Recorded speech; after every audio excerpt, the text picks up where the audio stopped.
Assalamualaikum warahmatullahi wabarakatuh. Perkenalkan, nama saya Rizkia Safakatia Azhara.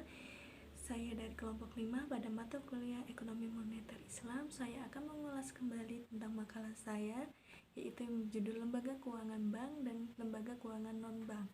Sebelum mulai, kita ucapkan basmalah dulu. Bismillahirrahmanirrahim. Saya juga berterima kasih kepada Bapak dosen yang mengizinkan saya untuk membuat video ini, mengulang kembali materi yang telah disampaikan oleh kelompok saya. Nah, kita mulai dulu dari pengertian lembaga keuangan. Apa sih lembaga keuangan? Lembaga keuangan adalah lembaga yang memberikan fasilitas dan produk di bidang keuangan serta memutar arus uang dalam perekonomian. Nah, contoh pengumpulan dana yang dilakukan oleh lembaga keuangan adalah penyediaan layanan penyimpanan dana atau bisa disebut kita juga dengan tabungan. Dan kalau contoh penyaluran dana itu seperti simpan pinjam gitu, simpan meminjam kayak kredit gitu. Nah, kita lanjut kepada jenis-jenis lembaga keuangan. Lembaga keuangan ini dibagi menjadi dua. Yang pertama adalah lembaga keuangan bank dan lembaga keuangan non-bank. Apa sih yang bedain? Kita coba yuk dari pengertian dari lembaga keuangan bank adalah lembaga yang memberikan fasilitas dan jasa perbankan bagi masyarakat untuk meminjam, menyimpan, dan pemberian pinjaman jasa. Nah, pinjaman jasa ataupun uang ya kalau bisa disebut ya kalau kitanya ya.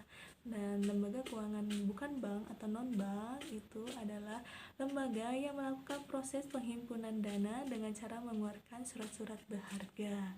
Nah, ini masing-masing nih ada contoh perusahaannya nih. Nah, dari lembaga keuangan bank itu ada mulai dari bank sentral, bank umum, bank perkreditan rakyat atau sebut juga dengan BPR. Nah, dan kalau dari lembaga keuangan non bank itu ada yang sering kita dengar itu leasing, itu perusahaan sewa guna. Itu ada juga dana pensiun, terus ada asuransi, koperasi simpan pinjam, sama yang sering ini ibu-ibu nih pegadaian. Ini juga termasuk lembaga keuangan non bank. Nah, apa sih fungsi dari lembaga keuangan ini? Fungsi dari lembaga keuangan itu menghimpun dana yang berasal dari nasabah dan dikeluarkan dalam bentuk surat berharga. Yang kedua, memberikan kredit kepada peminjam untuk pembelian barang seperti kendaraan atau barang elektronik.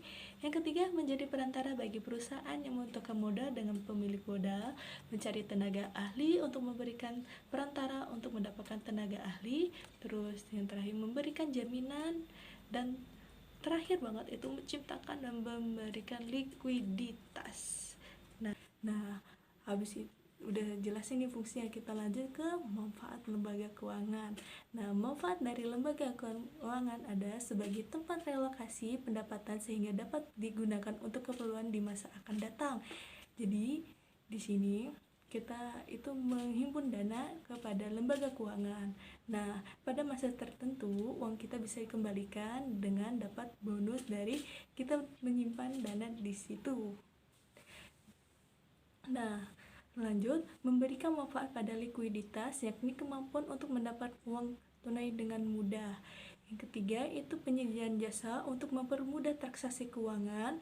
Yang terakhir itu lembaga keuangan dimanfaatkan untuk pengalihan aset, di mana lembaga keuangan dan dana tabungan masyarakat kepada pihak lain untuk dikelola dalam masa waktu tertentu. Nah, ini hampir sama yang kedua ya, bedanya. Ini misalnya ada pihak A yang ingin menyimpan dana di lembaga keuangan dan ada orang B yang ingin meminjamkan dana.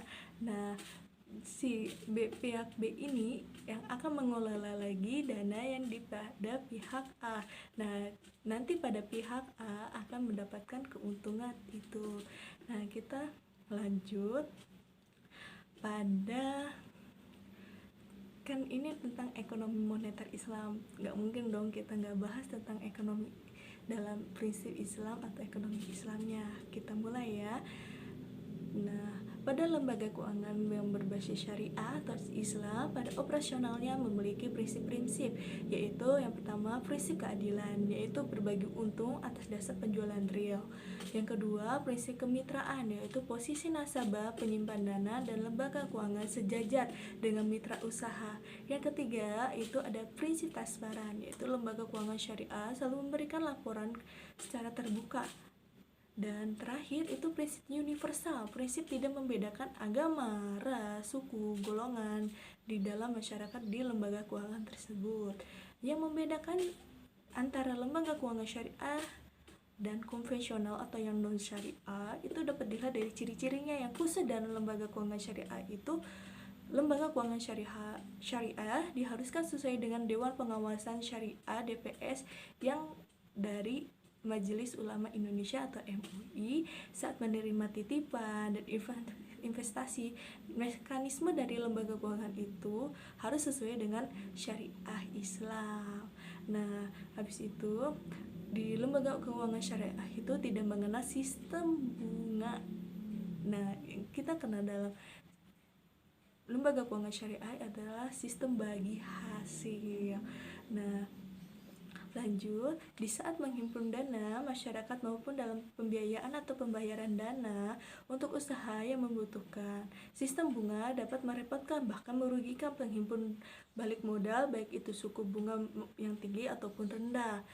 Nah, jadi dalam untuk istilah bunga itu sebenarnya memberatkan ya, apalagi misalnya jatuh tempo terus kita belum bayar juga. Biasanya kalau di konvensional tuh dapat biaya namanya denda atau apa gitu, biasanya bisa 100.000 per hari, 30.000 per hari, atau bahkan ada yang lebih gitu, kita juga nggak tahu.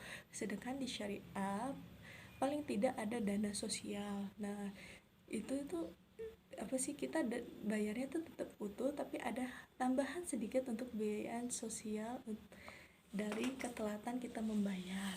Nah, suku bunga yang tinggi itu dalam lembaga keuangan konvensional dapat menghambat suatu perusahaan dalam investasi maupun formasi modal. Hal ini pada akhirnya akan menimbulkan penurunan produktivitas dan laju pertumbuhan yang rendah. Suku bunga yang rendah bisa saja menimbulkan penurunan produktivitas dan ketidakrataan pada kekayaan para penabung. Hal ini dapat berimbas pada rasio tabungan kotor, juga merangsang pengeluaran secara konsumtif yang dapat menimbulkan inflasi. Nah, itu yang bisa saya sampaikan, kurang lebihnya mohon maaf.